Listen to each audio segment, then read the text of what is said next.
Hi, I'm Marius from MS Photography, and welcome back to another episode of Digital Photography Today, the show where you will learn how to become the master of your camera. Now, in last week's episode, we took a very detailed look at shutter speeds, and because we were using very slow shutter speeds, we had to use a tripod to keep the camera still so we don't get camera shake and end up with blurry pictures. So in this week's episode, I'm going to show you the tripods I use and why I like them, so you've got a better idea at what the options are if you want to buy a tripod. Now, to not make this video more than an hour to go into detail of every tripod, I'm going to show links to other videos that you can watch that I actually reviewed the specific tripods just to make it easier. So if you like the tripod, just go watch that video as well. I'm just going to go over it quickly. Now, this is the tripods I've got here in my studio on the wall. The one that's missing here is the one that the camera is now recording on, but there's a picture of it so you can see exactly what that tripod looks like. Now, the ones I've got here is the first one is the Vanguard Alta Pro 263, and this tripod is really nice. I think this is almost my favorite, I must say. And it won in 2009, there's a sticker here, it won the TIPA Awards in 2009 for Best Accessory. Now, what I like about this tripod, the legs on this thing is just easy to use. It clips open easily, it extends very long. The tripod is very heavy, so it's very stable. If the wind is blowing a lot, you know your camera isn't going like that, which obviously will give you blurry pictures. For instance, if I use one of these cheap light tripods and I go maybe to the ocean or anywhere here in Cape Town where it gets really windy, trust me, at nighttime all your pictures, all the lights just wave like this because the camera is not still. So you need a solid tripod if you want to take long exposures or just get good quality images if it's very windy or the weather conditions isn't that great. Okay, so why I also like this tripod, you'll see here when I press this button here, this tripod can go up very high with the legs, so I can work down low on the ground. This entire head comes out, spins around. Now, I'm not going to show you that now. You can watch this video, right? You just click on the link where I did all that, and I took this entire thing and opened up everything, showing you all the little gadgets it can do and how cool this tripod is. So watch that video now, but this thing can really do a lot. It's nice for macro. The thing just comes out and waves around. It looks like sci-fi. Okay, another accessory that I got with it to make it a little bit more sturdier. I'm not sure if it still ships with this accessory, but it's this thing which is, I think it's called a rock bag or a sand bag, but the purpose of it is basically to put rocks in here.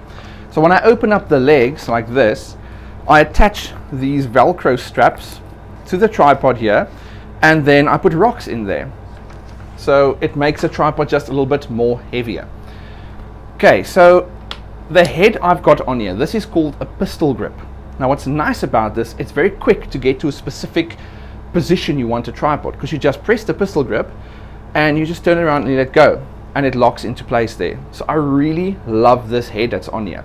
But the head I've got on here is not the one that comes with the tripod. The tripod head, I think, is the GH100, if I remember correctly. The one I've got on here is the GH300T. Now, to see exactly what this tripod head can do, I'm going to show you a little quick example of why I like this head. But you can watch this video as well, where I looked at this head specifically, showing you how the shutter button works, because there's a shutter button built in here. And you can even press it in and pull it up. If you've got an SLR camera and you want to take pictures for a few minutes, you can lock it in place there, and you can, when you're done with the picture, just drop it and your camera will stop taking the picture. So this is really cool. Now, to show you how that works, I'm going to open up the tripod legs. And I'm going to put a camera on here. Now, when you buy this tripod head, this pistol grip, you get two cables that comes with it, and it so far works on all my cameras. So no matter if it's Canon or Nikon, the supplied cable works on everything. There will be different cameras out there that might not support it. You can buy extra accessory cables that will work for this. The thing I don't like about this head is this fitting in the bottom. Now, this is a little bit of nitpicking because I really like the tripod, but this is very irritating. You need either coin or, like, I think it's a Phillips, no, it's not a flathead screwdriver to fit in there to be able to get it off.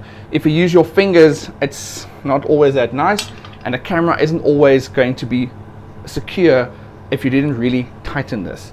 So this is one of the things I don't like about this tripod. It's a little thing, but it's irritating if you're in the field and you're struggling with this mounting. Now I'm not going to tighten it that much, I just want to get it on the camera here. Now this is the PowerShot SX50, and even this works on this tripod. Okay, so I've taken this cable, you plug it into the camera, and you plug it into the tripod head. And there goes my cell phone. Just gonna let it ring. Okay, turn the camera on. Now you'll hear, just waiting for that thing to stop, you can hear on my lapel mic when I'm focusing, you can hear when I press the button, you'll hear the camera, the click from the camera. So you should be able to pick up that clicking sound on my mic. So now it's very easy, I can just move it. There's also a thing right here on the side. It allows me to move the camera like this, and if I want to take a picture there, I just focus and shoot. If I want to do that, I just focus and shoot. It's quick, I don't need to do this every time. So this is a very cool tripod head, I really like it. It just makes things a lot more easier. I'm just going to take this off. Just going to close it, and I'll close this a little bit later. Okay, I just need this fitting at the bottom, otherwise I can't put it on the tripod rack.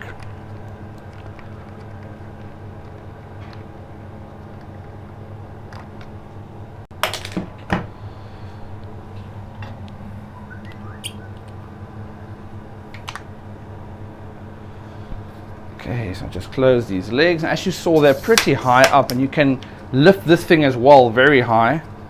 Some of my older tripods, they don't always go that high, and then I need to stand like this, which isn't nice. Another cool thing about this tripod, you'll see at the bottom, it's got these little roller balls. You can choose between a pointy surface or a soft rubbery surface, which is also nice. So this thing really can go anywhere. I love this tripod. It's really good value for money, what I paid for it. Okay, so that's that one. The next one, this is a very old tripod. This is a Manfrotto Silver Jubilee Special Edition tripod, and this thing is really, it's heavy. I mean, like seriously heavy. You can see it's steel or whatever what it's made of. Aluminium, I don't know. But anyway, it's heavy. I did a very stupid thing with this tripod. I was doing a trash to dress wedding shoot, and I wanted to have a light in the water, so I put a flash on here with a wireless trigger, and I just put it there in the water. The water wasn't too wavy, so I just left it there and shot pictures, and the light was coming from the side. Looked very nice, but I didn't realize how much damage I did to the tripod with just the seawater. I got home, I had to take a shower with the tripod, trying to clean all the sand and the sea salt out of the water, everything off the thing, and it was still not nice, so I had to take the entire thing apart, clean it out, and the tripod today is not the way it was before that little adventure trip I did. So don't put your tripod in like deep in the water, especially not these segments. This is easy if you like, for instance, get a little seawater on this section, that's fine, just wash it off.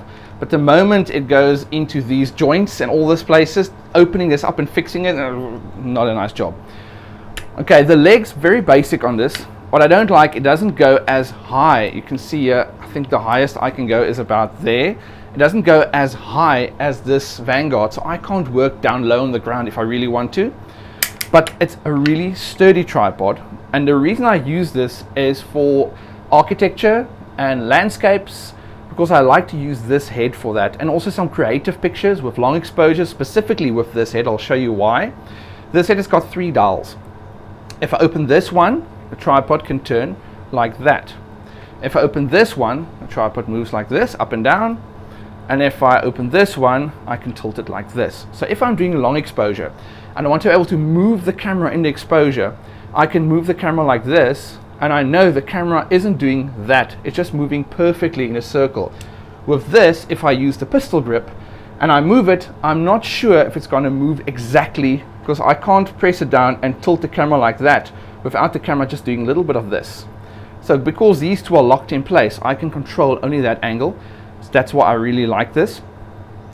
The head, well, not the head, the bracket that fits the tripod or the camera, you'll notice this one has got a little thing that you can take out and turn. This is what I like to see on a tripod. the bracket thing, because it's easy to get the camera on here now. You don't need to have like a screwdriver or a coin or something. So that's a definite plus point with these. Now, if you want to see a little bit more in-depth look at a similar type one like this, I think it's the Vanguard Tracker 4. You can see the link right here. It's very similar to this. Also a very nice tripod. I really liked it, and it's heavy, so it's great for taking into windy conditions. And it's similar to that, and it's cheaper than the Manfrotto. Okay, so that's these two. The tripod that's here is the one I'm shooting with now, and it's a video head. Now, how a video head works, it's very similar to this one. I just haven't bought a pair of legs for this. I basically need the same legs as this, or something similar, but this is also a Vanguard. So this head actually fits on there if I take this entire thing off. Now what this thing does, it's tricky to show you now without it being on a tripod stand, but I can do that. I can move this thing around. It's for shooting video. So you can go left, right, up and down, all that very quickly, and that tripod does exactly the same. Now that tripod was like really cheap. It's I think the first tripod I bought. If I go out and take pictures at night, all my pictures are shaking because the wind is blowing against the tripod. When I invested in these, which is a lot more expensive, I didn't get those camera shakes anymore. So when you go out and you look for a tripod, just make sure the tripod is sturdy. You can decide which head you want to go for. Do you want this? We've got 3 options. Or do you want to have the pistol grip where you just quickly change your direction? Or do you want a video head like this? But just make sure your tripod is sturdy. Put it down, feel if it's heavy, and just shake it around and see if it grips to the surface. It's going to help you a lot if you're in a terrain where it's just not that nice, but you still want to make sure your camera is going to be sturdy and get the shot. Okay, then I've got 2 more here. This one might look very strange with the wheels at the bottom. This is called a Dolly. What I use this for is if I'm shooting video and I want to move my tripod with the camera on, because if I move the camera like this, obviously my hands can't move perfectly, so my hands are going to have a little bit of a shake while I'm walking, so the camera is going to do this. So what I do with this, you open it up and you can see it's got wheels at the bottom. It's also got stoppers if I want to stop it. And then how you connect your tripod is any of these tripods, they just fit into these feet in the bottom, and I just clip it around it, and then I can walk around with my tripod. So it's pretty cool for shooting video. Then we come to the final one, which isn't a very expensive one. You get lots of different brands as well. This is our Manfrotto monopod. Now you might think, why the hell would you want to have one support? How are you going to get the camera still? This thing has actually got a ton of uses. Okay, the first one. Say you're walking around taking pictures and Mr. Camera Thief is walking behind you wanting to steal your gadgets. You can take this and then obviously beat the crap out of him, right? So that is the first use. The second one, you've just walked 10 kilometers or so many miles and you're really tired from your hike and your camera gear is heavy and you just need some assistance. You've got a nice walking stick, okay? Now when you get to real photography purposes, when I was at Aquila with the 5500 lens, that lens was really heavy. So if you look at the picture, I mount the lens on top and this part right here, and the camera is then on top of the lens, and this supports everything for me. So I can take the pictures because that lens is so heavy. Trust me, after like a minute, you can't keep the camera still anymore. It's terrible. So this thing is really a blessing to use for that. I also use this for video. So if I want to maybe have an external light, this is now an LED video pack, as you can see here. So what I do is I just attach this to this, and then I can have someone hold it for me like that, and I've got extra video lights. I also put sound. I can use this for my sound. So I put like a nice mic or a nice shotgun mic on here. I run the cable down. Then in my pocket here, I've got a voice recorder that looks like this, still recording at the moment, recording my sound from my lapel mic. So I've got that clipped onto this with a set of headphones, and then someone, while I'm recording video, can listen to the audio because they're booming the mic like this for me above the camera's view, so you can't see the mics there. The person booms it and listens to the audio and can adjust the audio if he wants to as well. And then you can also put a flash on top of this with a wireless transmitter, something which I'll cover in a future episode, maybe another season or so. It's a little bit more advanced. I can put a flash on here and someone can hold it for me like this at different angles, and then when I shoot the picture, it sends the signal to the flash and the flash goes off. So I really use this a lot more than I thought I would. I really like this. And then another one I also think is nice that you can get, I just don't have one in the studio with me now. It's called the GorillaPod. Now you might have seen those if you look at the picture here. You get different ones, small tiny GorillaPods that you just basically you can only put like a little point and shoot camera on, and then larger ones, I think the step up one is based, I think 3 kilograms it can hold, and then the big one holds I think like 5 kilograms. But to give you like a really detailed look, I think it's also like a 20-minute video. You can look at this video and I go into a lot of detail on the GorillaPod to show you exactly which one might be best, because I tested them out to see which one held the camera the best and which gave me the best support. So have a look at that video as well. And then yeah, I think that's all for tripods. I think I covered most of what needed to be covered, and then more details will be in those videos. Otherwise this would have been more than an hour. Okay, that's that for this week's episode. If you have any specific questions about photography or camera related questions that you would like to have answered in a future episode, then please send those questions to askmwest@mwest.co.za, and we will try to answer it in a future episode. Then if you have enjoyed this episode, like I'm sure you have, then click the subscribe button and get the episodes as they come out each week. You will be happy, I know it. Okay. So yeah, that's that from my side for this week. In next week's episode, you don't want to miss that one as well. We're going to have a look at aperture and how to use aperture to get shallow or very deep depth of field on the Canon PowerShot SX50, as well as on entry-level Nikon SLR, the D3100, to show you how that works on both those systems. Then I'll see you in next week's episode. Bye.